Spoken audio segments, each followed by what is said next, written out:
Guys, welcome back to But First Coffee, where life begins after coffee. Today, I have a battle of the drugstore beauty products for you, but it is a little bit different because this is the first time that I'm battling out the same kind of product all across the same brand. The other day, I was in need of a new mascara and I went into the pharmacy and I feel like I just automatically gravitated towards Maybelline for some reason. If the mascara world was a high school, Maybelline would definitely be the Regina George. And I was like, you know what? I feel like I should dedicate a whole battle of drugstore mascaras just to Maybelline because they have so many mascaras. So that is what I have done for you today. I have 6 different Maybelline mascaras here to battle out. So let's go ahead and jump into my first ever one brand battle with this battle of the Maybelline mascaras.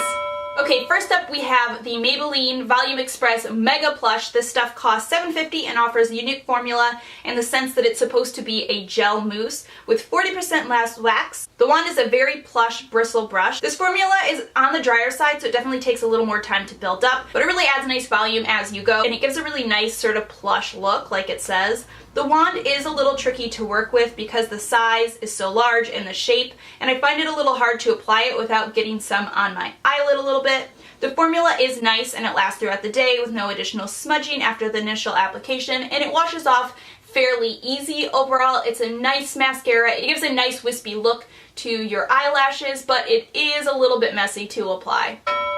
Next, I have Maybelline the Falsies the Flared, which costs about $7. It claims to offer a more visible lash because it fills in the gaps and gives your eyes a flared look. And it also has a unique flexible wand, which is supposed to give you a little bit of flexibility when you're applying it, and it has a spoon-shaped brush. I think this mascara does a nice job sort of lifting and separating, but unfortunately, I just find that this particular one, I don't know what it is about the flared one, just tends to sort of like clump up my lashes. It's like it doesn't separate them very well. It's got these like little pieces in them that just makes them look all sort of like clumped up together, which I don't really like. It does give some volume and some length, but I really just don't like that like clumpy look that it gives to my lashes.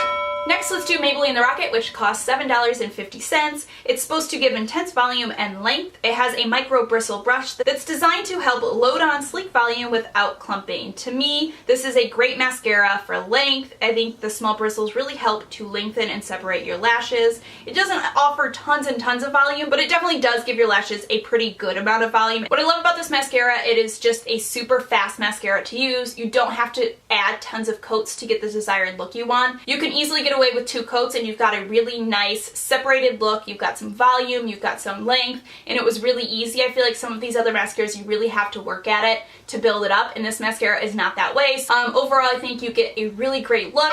Next is Maybelline's Colossal. This costs $7.50 and it claims that its mega brush and collagen formula will plump lashes one by one. This mascara was kind of just a big disappointment all over to me. The look it gives is just this average volume and length, nothing really extraordinary or special. And even though I have the waterproof formula, it still flaked on me throughout the day occasionally, which is always really irritating with a mascara. The biggest disappointment for me though is the fact that this stuff is impossible to get off your lashes. I understand that it is waterproof and you want mascaras to stay put through tons of wear like throughout the day, but this mascara does not come off no matter what you do. Makeup wipes, makeup removing cleansers, makeup removing oils, hot water, coconut oil. I tried everything and I could not get the stuff off of my eyelashes. The combination of the fact that your lashes don't look that great when you're wearing it, it smudges throughout the day, and then you like can't get it off no matter what you do, just made it a big loser for me. Next we have Maybelline's Lash-sational, which is $9, probably just due to the fact that it is Maybelline's newest mascara. It claims to give a full fan effect with its 10 layers of bristles on its brush and its inky matte black formula. It has a rubber bristle wand similar to the Rocket. The formula is really nice. It's not too dry, it's not too wet, but it's very, very thick. So as you're applying it, you really get tons of volume as you're applying, but here's the tricky part about this, is because it's so sort of sticky and tacky, you really have to be super careful as you're applying it so that your lashes don't sort of stick together, because once they've stuck together, the formula is so sticky that you sort of get this like unilash, you know what I'm talking about? Where like you have to worry about them sticking together and then you only have like, looks like you have 3 just really huge lashes. It's definitely more on the volume side than the length side, but it's really a nice bold look, but you really do have to be careful in the application. Next we have the Maybelline Great Lash. This costs about $5. It's probably a oldie but goody for you. You probably used this stuff in high school. I feel like this is probably the first mascara I ever owned. They've had it forever, and I feel like I had to include it in this battle. As a very basic old school bristle wand, sort of in a spiral shape. It does apply very nice. You don't have to worry about any clumping. It's a very nice fluid formula. It separates really nicely. You don't clump at all, but you don't get tons of anything. You don't get tons of volume or tons of length. It's more just going to sort of define your natural lashes that you already have. If that's something you're looking for, it's a great mascara for that, but it's definitely not a mascara that's going to give you any added length or added volume. It's more of just something that's going to define what you already have.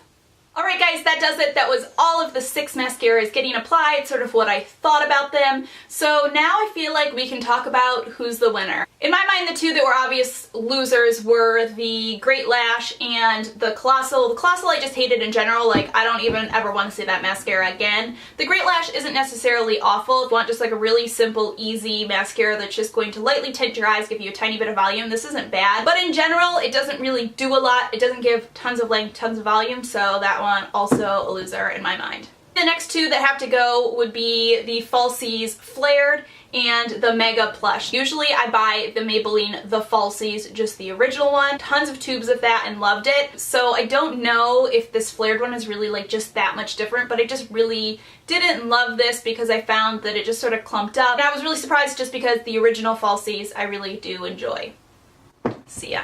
Next up is the Mega Plush. I did like the way that this looked on my lashes, but the brush is just really difficult to work with, so it's gotta go.